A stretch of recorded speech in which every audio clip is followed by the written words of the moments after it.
सिंधुदुर्ग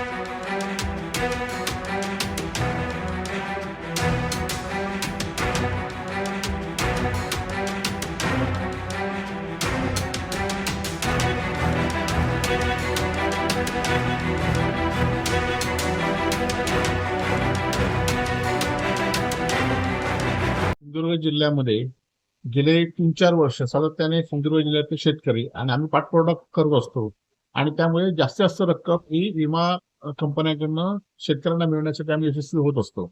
आणि म्हणून यावर्षी सुद्धा 92 म्हणजे 42,000 विमाधारी लोक शेतकऱ्यांनी विमा रक्कम भरली होती आणि त्यातले 970 अजूनही रक्कम जमा झाली नाही. त्या संदर्भात आढावा घेतला आणि यावर्षी सुद्धा आता जवळजवळ 45,000 शेतकऱ्यांनी विमा उतरलेला आहे आपल्या काजू आणि आंब्याचा.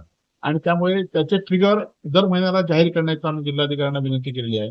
त्याचबरोबर दर महिन्याला आढावा बैठक घेण्याची विनंती केली आणि ते जिल्हाधिकाऱ्यांनी सकारात्मक त्या बाबतीत आहेत. आणि शासनाने 15 डिसेंबरपेक्षा मुदत वाढवतो म्हणून सांगितली. परंतु असं कुठलंही पत्र कृषी विभागाकडे न आल्यामुळे आम्ही शासनावर सुद्धा नाराजी व्यक्त केलेली आहे शेतकऱ्यांनी. कारण हे अजून मुदत वाढलेली असली. एकीकडे शासन सांगते मुदत वाढली म्हणून, परंतु सध्या अस्तित्वात ही मुदत वाढलेली नाही. त्याचबरोबर जी 56 हवामान केंद्र आहेत, ती पण यातली काही हवामान केंद्र असुरक्षित म्हणजे व्यवस्थित नाही आहेत. त्या संदर्भात सुद्धा लक्ष वेधलं. त्याचबरोबर जवळजवळ प्रत्येक ग्रामपंचायतीमध्ये हवामान केंद्र सुरू करण्यासाठी शासनाने जी.आर काढलेला आहे. त्याचा आढावा सुद्धा जिल्हाधिकाऱ्यांना विनंती केलेली आहे.